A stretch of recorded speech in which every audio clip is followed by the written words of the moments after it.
Ich kann auf der linken Seite meine Ordnerstruktur verwalten, indem ich zum Beispiel weitere Unterordner zu meiner Hausarbeit erstelle. Ich mache einen Rechtsklick und sage Neue Untersammlung.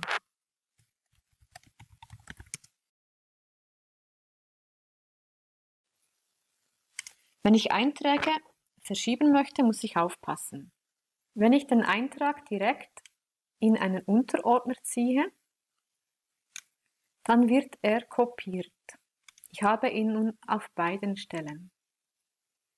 Dann muss ich manuell nachbessern und den Eintrag dort, wo ich ihn nicht haben möchte, entfernen.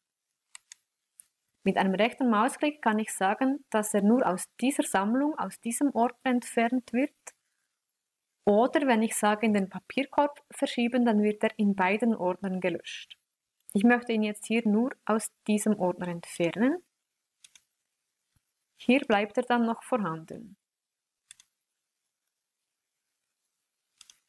Ich kann Einträge auch verschieben, indem ich sie auswähle, Shift gedrückt halte und sie erst dann verschiebe. Dann werden sie in einem Schritt verschoben. Ich kann Tags folgendermaßen erstellen.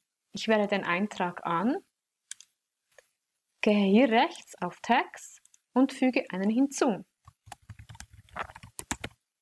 Dabei muss ich sehr gut darauf achten, dass ich immer eine einheitliche Schreibweise verwende, weil wenn ich schon nur die Groß-Kleinschreibung ändere, wird ein separater Tag erstellt.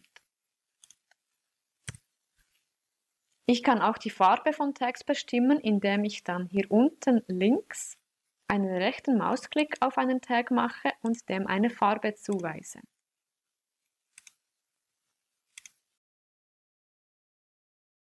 Notizen zu einem Eintrag erstelle ich hier.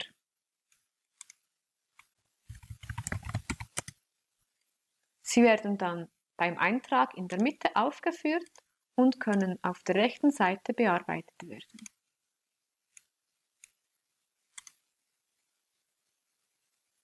Ich kann auch unabhängig von den Einträgen Notizen erstellen, zum Beispiel wenn ich mir zu meiner Hausarbeit Überlegungen zum Titel mache. Dazu gehe ich auf den Ordner, in dem die Notiz eigenständig vorhanden sein soll und wähle hier oben Neue eigenständige Notiz an.